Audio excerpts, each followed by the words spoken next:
Alors j'étais ravi qu'on me propose ce projet, parce qu'évidemment un mur de chapelle, c'est un rêve de peintre assez standard. Un format vertical, c'est aussi un truc qui me manquait. Je fais surtout des horizontaux, c'est un petit détail, mais ça a son importance. Donc il n'y avait pas de problème pour dire oui en fait. Bah, ça m'a totalement surpris, je pense que tu t'en souviens, puisque tu viens régulièrement à l'atelier et tu sais que le temps d'exécution de mes peintures s'étale sur 1 an, 2 ans, voire 3 ans. Donc quand tu m'as proposé ça, faire dans un temps hyper court, une peinture qui fait en gros 6,50 m sur 7 m, c'était complètement voilà, à côté de ma façon de travailler. Mais je me suis dit, si Valérie me propose ça, c'est qu'elle a une idée derrière la tête. Et puis que le défi était marrant. Je me suis dit, bon, bah, je ne vais pas dire non. Pas dire non à un projet comme ça. Se confronter à un mur de cette taille, c'est une aventure, un défi, mais c'est aussi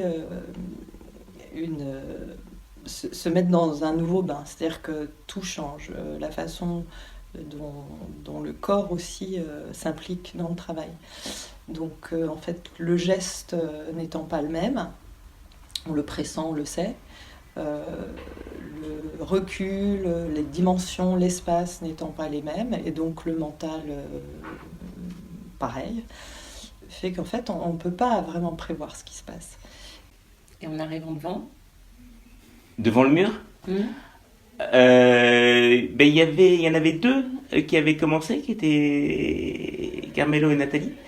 Et là, j'ai eu un petit moment de solitude. Parce que comme j'avais absolument rien préparé, j'avais aucune idée de ce. Eux avaient assez bien préparé, assez bien. Je me suis dit là, c'est peut-être un peu léger, on va voir. Et puis en fait que les coups de pinceau sont arrivés, ma façon de et donc j'ai essayé d'occuper l'espace au plus vite. Et les choses se sont plutôt déroulées sans trop de catastrophes. Peut-être une journée qui a un peu flotté.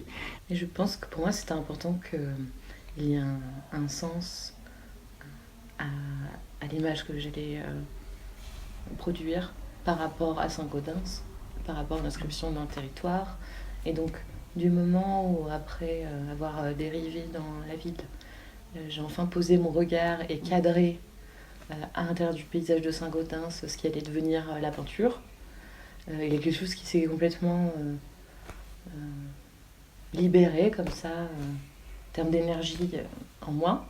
Et donc, j'ai pu appréhender cette surface finalement d'une façon assez proche parce qu'elle avait trouvé son sens. Et d'être dans cette proposition-là incroyable, donc des merveilles, c'est faire rencontre, mais peut-être de manière un peu égoïste déjà avec moi-même, encore plus par rapport à mon parcours, à l'âge que j'ai. Et donc la proposition que tu fais, Valérie, est formidable, parce qu'elle me met dans un moment de ma vie comme d'un vrai besoin aussi. C'est-à-dire que j'ai conscience que de s'exposer, prendre le risque de s'exposer, parce que c'est ça une exposition en fait, c'est prendre ce risque-là, eh bien c'est pas simplement de le dire, mais c'est simplement d'agir et de le faire, de faire face.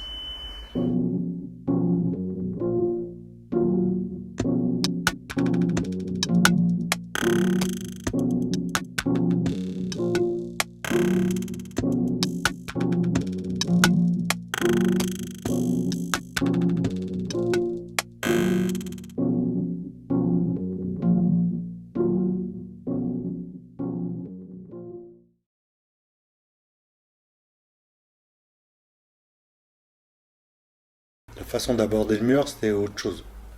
Le mur est une chose en soi et la composition que je peux y apporter, mais la collaboration avec tous les peintres autour, c'est quelque chose de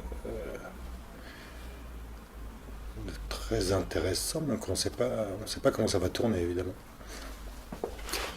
Donc ça aussi, ça m'a enthousiasmé. Je me suis dit ça peut être une catastrophe, c'est génial.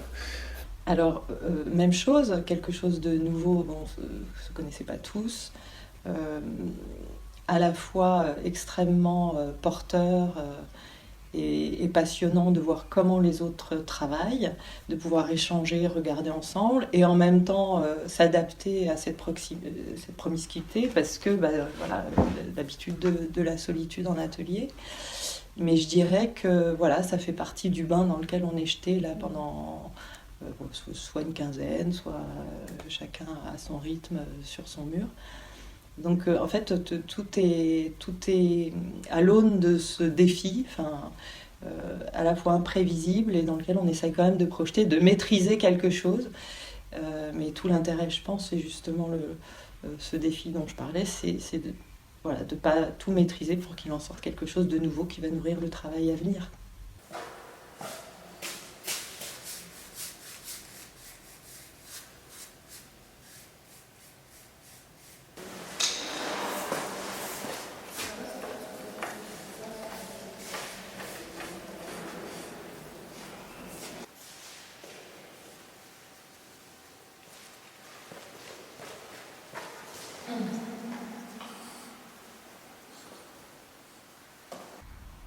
J'essaye de traverser le mur et pour faire un peu un avec, sans penser à l'autre, mais en sachant dans un coin ce que j'ai vu et parlé avec eux, et de sorte que je vois des liens se faire dès que je descends de cette espèce de bulle un peu autistique du travail, et dès que je m'arrête, je vois que tout ce dont on m'a parlé est présent. Ouais.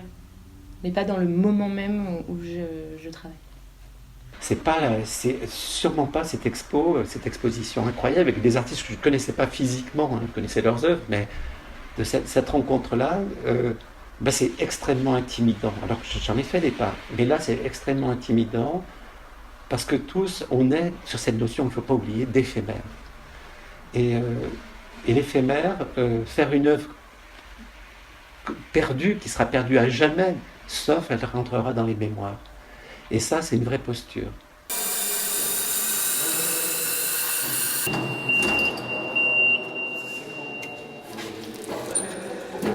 Ce sera facile, mais c'est surtout les contenus,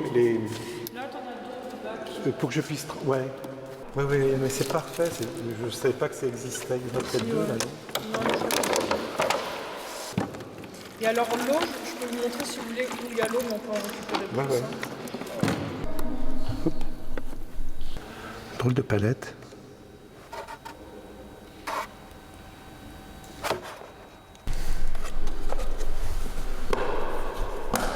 J'ai fait comme d'habitude, c'est-à-dire très peu de calculs, très peu de croquis, peu de projections.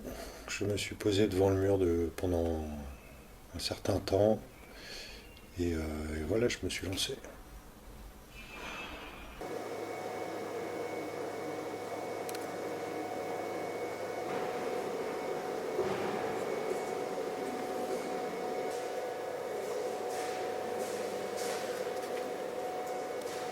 En fait, tout fait sens pour moi. Donc à partir du moment où on me dit quelque chose, tout devient image. Et c'est comme ça que j'arrive à retenir. Et donc je suis toujours dans cette question du contre-pied, du décalage, du déplacement. Pinceau. Ça. Oui.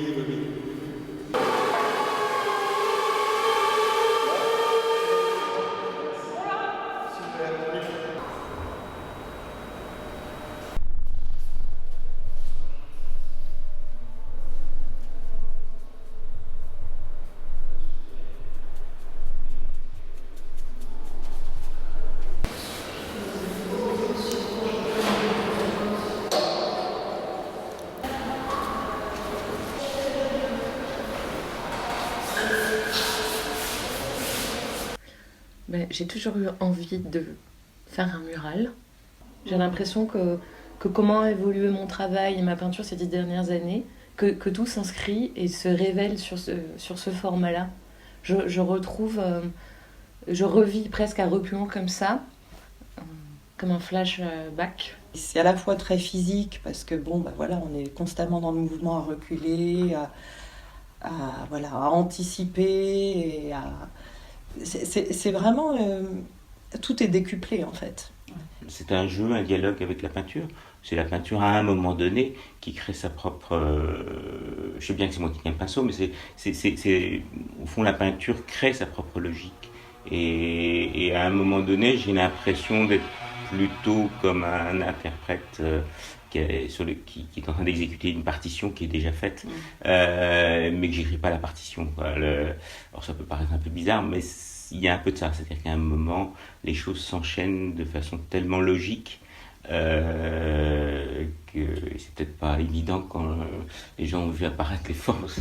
Mais il y a une apparition. Oui, les choses s'enchaînent de façon un peu tac, tac, tac, tac.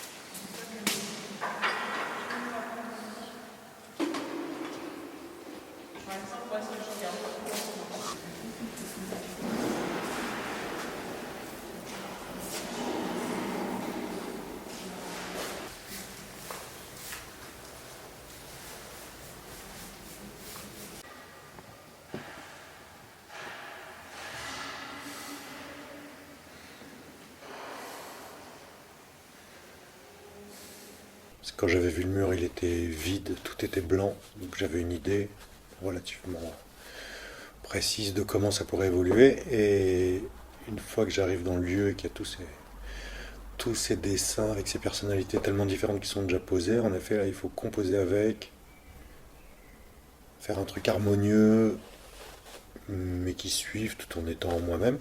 Le mur, c'est un élément très présent dans mes peintures. Pas seulement en tant que support, mais aussi construction. En termes de construction, de verticalité, de bâti. On me dit souvent qu'il n'y a pas d'humain dans ma peinture, mais pour moi, il est là dans ce qu'il construit, dans ce qu'il élève au milieu du paysage. Et pour moi, tout ce bâti vient vraiment dialectiser les zones de paysage. Et donc oui, des formes apparaissent, des formes disparaissent. Elles s'imposent, et si on montre trop une forme qui n'a pas, tout se casse la figure, et c'est un jeu d'équilibre, mais qui est plutôt à être en écoute de ce qui apparaît que d'imposer. Dès que en tout cas, j'ai l'impression d'imposer quelque chose, je vois la peinture Donc j'ai fait très attention, comme j'avais peu de jours, de faire ce genre de bêtises, c'est-à-dire d'imposer quelque chose qui casse tout l'équilibre et la logique et qu'il faut aller rechercher et retrouver. Ce qui est un peu mon quotidien à l'atelier.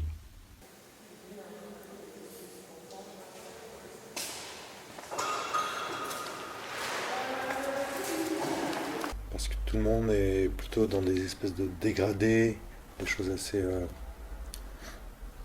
veloutées, pastel, pas que, mais bon. Donc arriver avec un truc trop tranché, non. Du coup, j'ai changé un peu d'axe. Moi, ça m'intéresse toujours de changer d'axe. Ouais.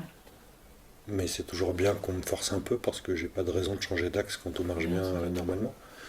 Donc ce genre de situation est tout à fait constructive.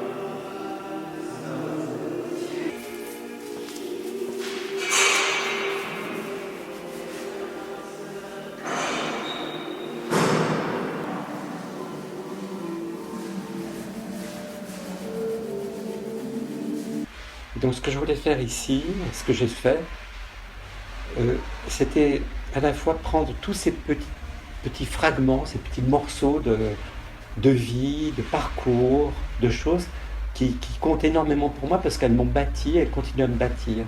Plus fort que jamais, ça ne m'appartient plus. Elles sont livrées, comme on livre une histoire, comme on livre un récit. Et ça, j'en avais vraiment besoin aujourd'hui. Et ça appelle, ça veut dire qu'en fait, c'est pas fini, que l'histoire continue.